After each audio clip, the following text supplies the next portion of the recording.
Сәлем достар, бүгінгі тақырыбымыз лямпталар. Лямпта деп отырғанымыз анонимді функциялар құру үшін арналған Pythonдағы ерекше синтаксис болып табылады. Яғни қараңыздар, мен қазір екі санның қосындысын табатын функция жасауым керек. Ол үшін білесіздер, def қосу дей салайын.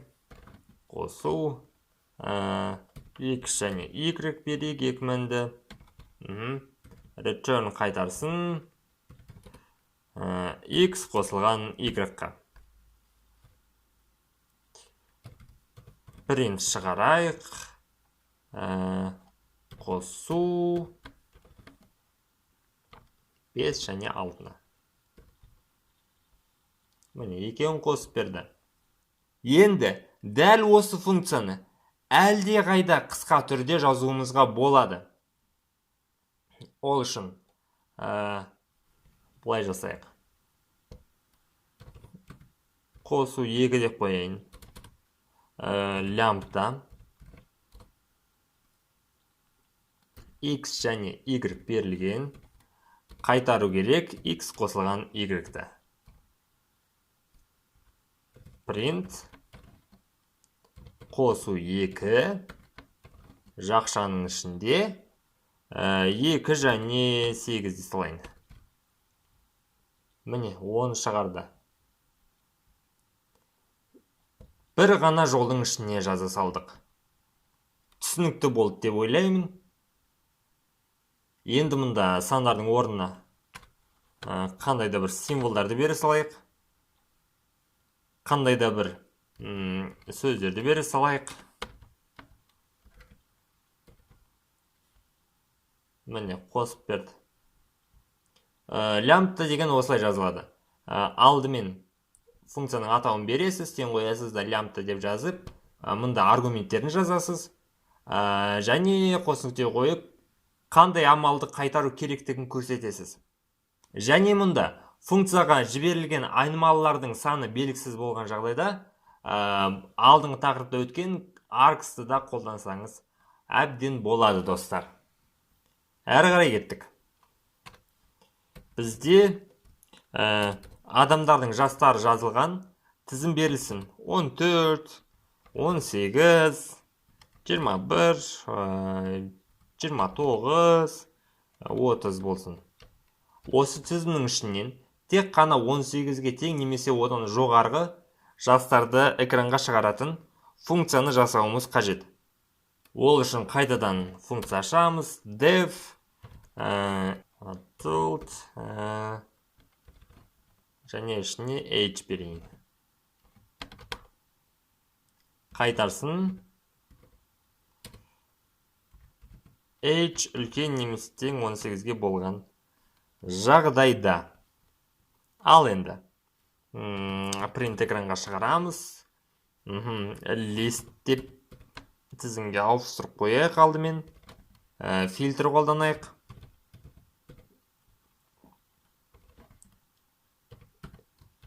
Is adult және ages. Қосып көретін болсақ, міне 18, 21, 29, 30. Енді мұнда біздің кодымызды тағы да қысқарту үшін бағанағы лямптамызды қолданайық. Ол үшін is adult 2 ашайық функциясын. Болған лямпта деп береміз. Лямпта. Аргументі age болсын. Және ішіне жазамыз age үлкен немесе тең болса 18-ге. Бірден экранға шығара саламыз. Print. Қайтадан тура сол list. Filter. Функцияның атауын береміз.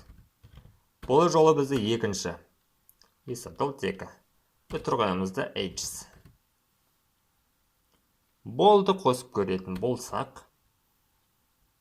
Дәл сол нәтиже, бірақ әлде қайда қысқа жолға жаздық. Енді мұна бір жазғанымызды тағы да қысқартсақ болады.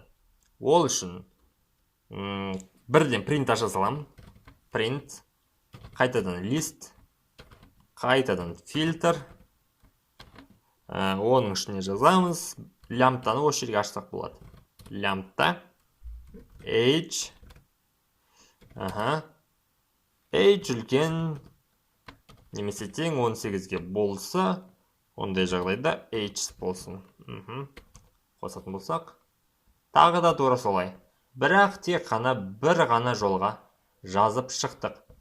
Осылай лямптаны қолданған кезде, оның атын жазбай-ақ та қолдана берсеңіз, әбден болады. Келесі мысал, қолданушы қандай да бір сан енгізеді, сол санның жұп немесе тақ екендігін анықтайтын функция жасауымыз қажет. Және оны лямпт арқылы шығаруымыз керек. Алдымен санды қолданушы енгізсін. Интқа түрлендіреміз, input. Енді осы санды тексеруіміз қажет. Ол үшін енді осы санның жұп немесе тақ екендігін анықтайтын лямптта функция ашуымыз қажет. Ол үшін атауын бере салайық. Func болсын. Лямптта. Бұл қабылдайды бізде. Қандайды бір айнымалыны және қайтару керек. Намымыз бізде 2-ге бөлінсе. Экранға шығарып көрейік. Print func num.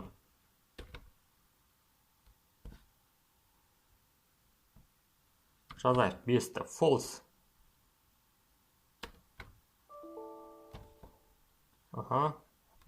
Қайтадан көрейік.